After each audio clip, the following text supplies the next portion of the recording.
Dear students, a very warm welcome to all of you in my today's lecture of business statistics. In today's lecture, we will discuss upon the topic concept and procedure of hypothesis testing.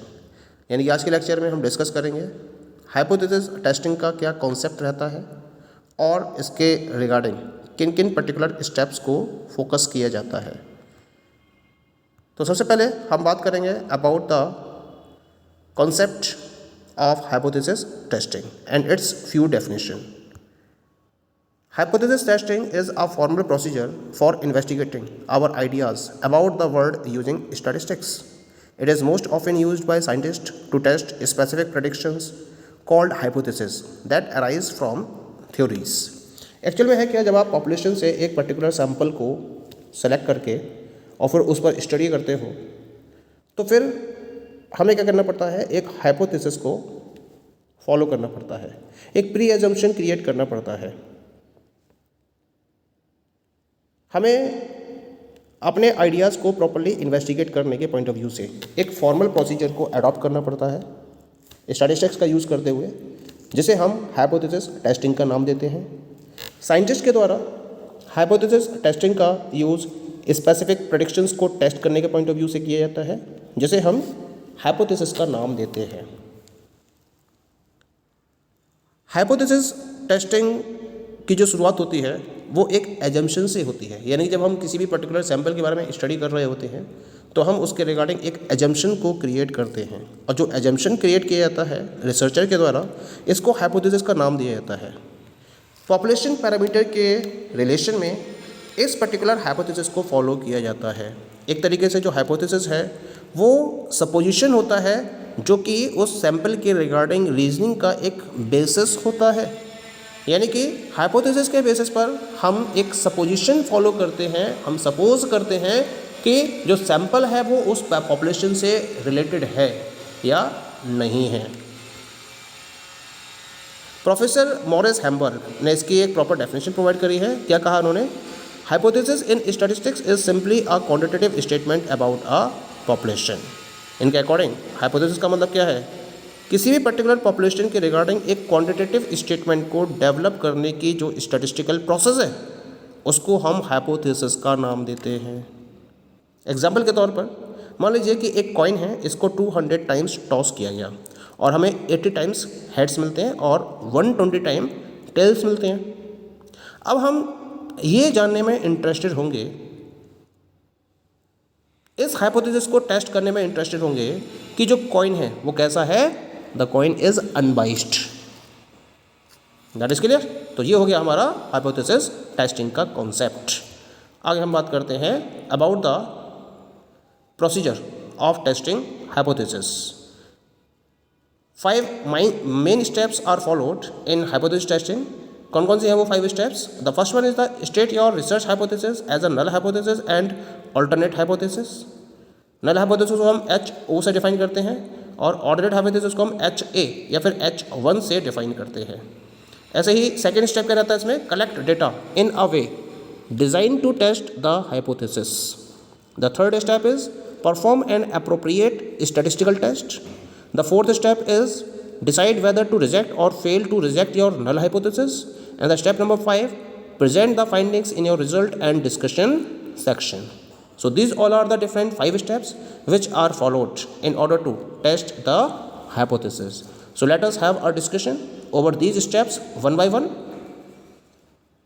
Come to the very first step, and this is state your null and alternate hypothesis.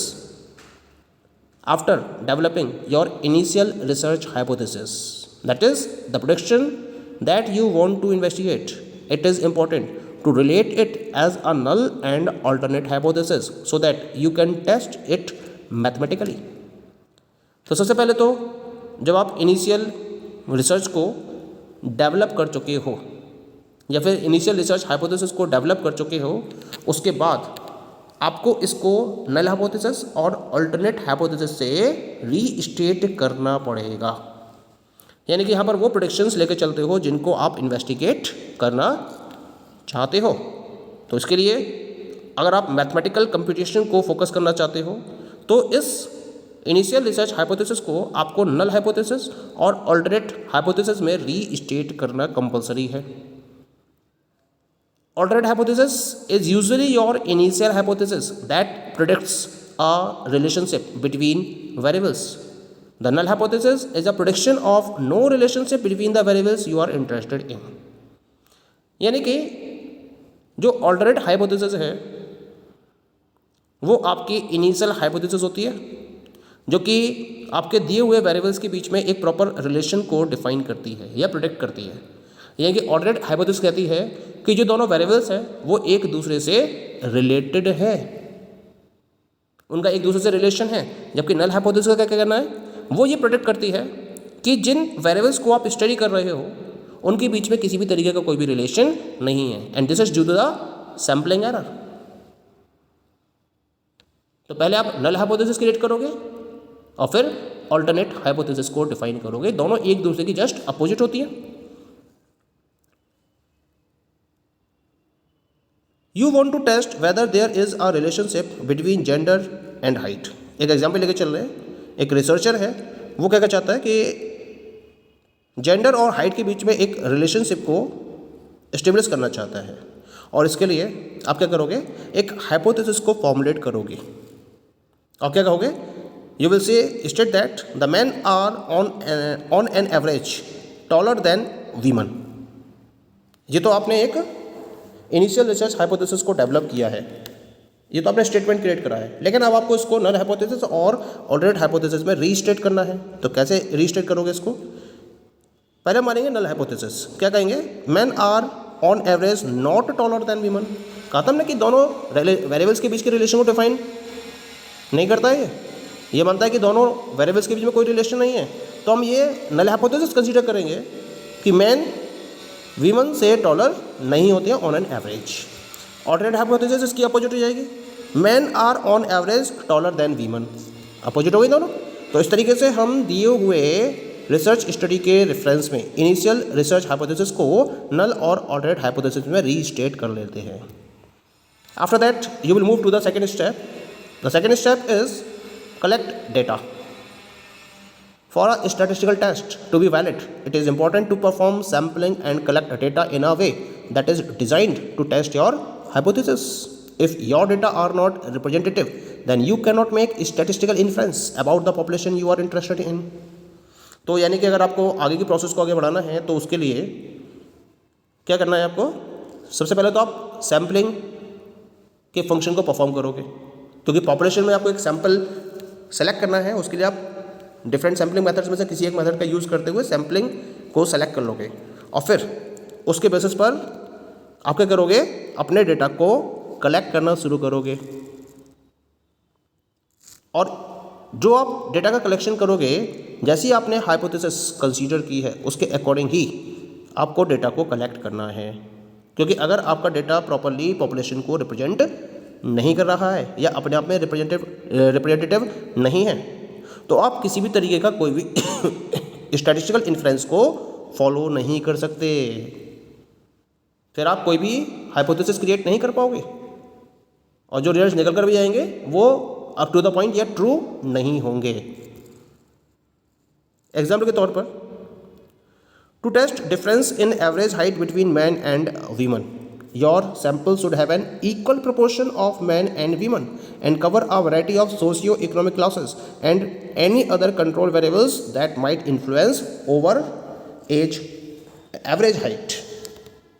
यानी कि आप, क्योंकि जो example हम लेके चल रहे हैं इसमें हम इंटरेस्टेड हैं मैन और वीमन के एवरेज हाइट के डिफरेंस को टेस्ट करने में, तो इसका मतलब आपको मैन और वीमन से रिलेटेड जो डेटा कलेक्ट करना है उसमें एक इक्वल प्रोपोर्शन होना चाहिए, और उसके साथ साथ जो डिफरेंट सोशियो इकोनॉमिक क्लासेस हैं उन सारी की सारी सोशियो इकोनॉमिक क्लासेस में से आपको मैन और वीमन का डेटा कलेक्ट करना है।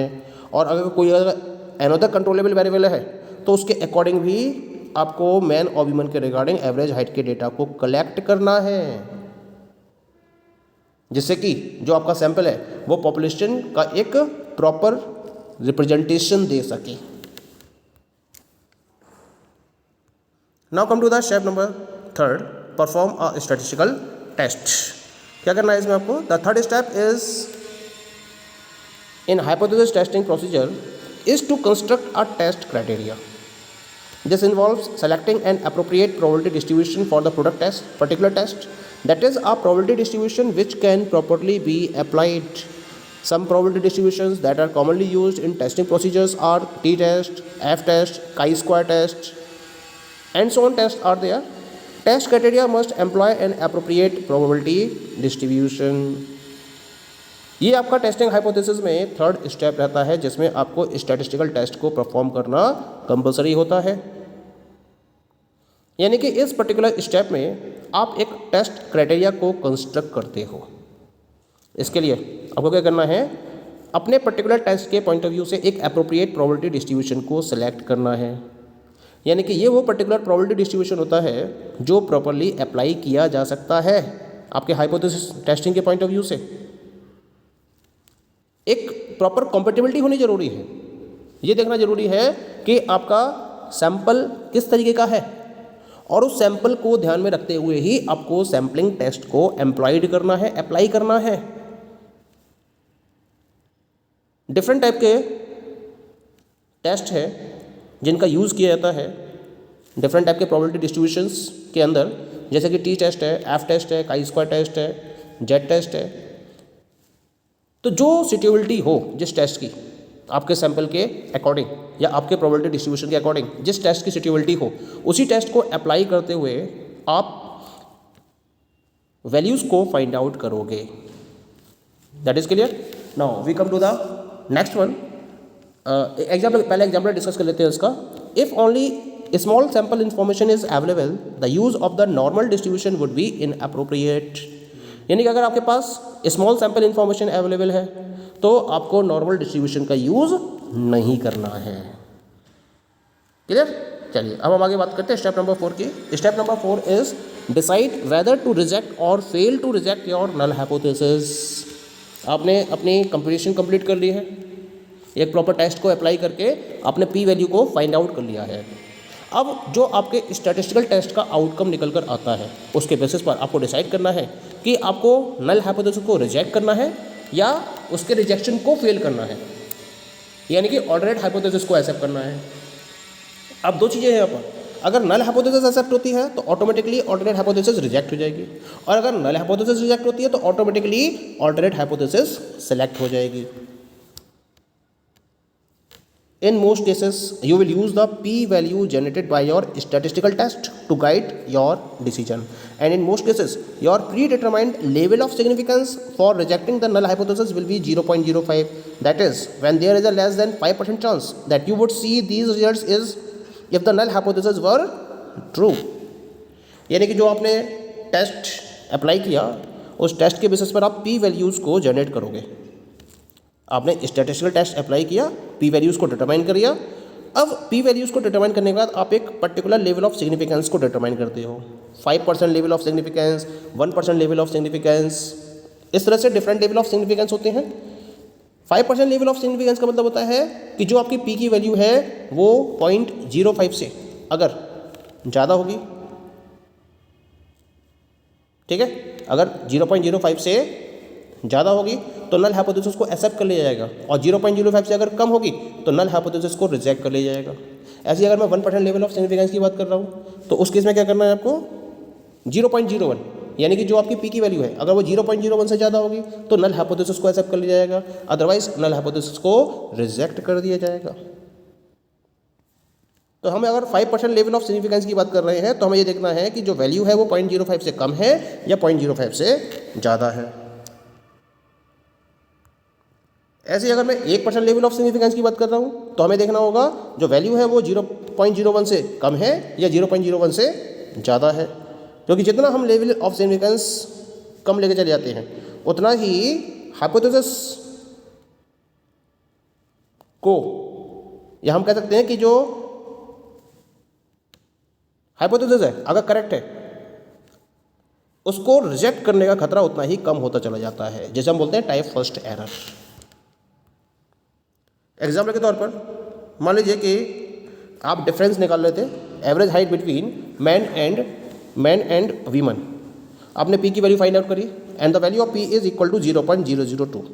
ये आपकी कट ऑफ वैल्यू यानी कि 0.05 से क्या है, कम है। तो आप क्या करोगे, अपनी नल हाइपोथेसिस को रिजेक्ट कर लोगे और आप ये कहोगे कि कोई भी डिफरेंस दोनों वेरिएबल्स के बीच में नहीं है। That is clear. चलिए अब हम बात करते हैं नेक्स्ट स्टेप की, the step number 5। And the step number 5 is present your findings. Accept या रिजेक्ट का डिसीजन आपने ले लिया है, अब आपको अपनी फाइंडिंग्स को प्रॉपर्ली प्रेजेंट करना है। जो आपके हाइपोथेसिस टेस्टिंग के रिजल्ट्स हैं, इनको रिजल्ट्स और डिस्कशन के बेसिस पर आप अपने रिसर्च पेपर में प्रेजेंट करोगे। रिजल्ट सेक्शन यानी कि दो सेक्शन बताए मैंने आपको, एक तो रिजल्ट सेक्शन और दूसरा डिस्कशन सेक्शन। रिजल्ट सेक्शन में क्या करोगे आप, you should give a brief summary of the data and a summary of the results of your statistical test. यानी कि किस तरह से आपने डेटा को कलेक्ट किया, किस तरह से आपने स्टैटिस्टिकल टेस्ट को अप्लाई किया, किस तरह से आपने पी वैल्यू को फाइंड आउट किया, इन सब के रिगार्डिंग एक ब्रीफ समरी आपके द्वारा रिजल्ट सेक्शन में प्रोवाइड की जाती है। और डिस्कशन सेक्शन में आप डिस्कस करोगे कि किस तरह से जो आपकी इनिशियल हाइपोथेसिस थी वो आपके रिजल्ट के द्वारा सपोर्ट की गई या सपोर्ट नहीं की गई है।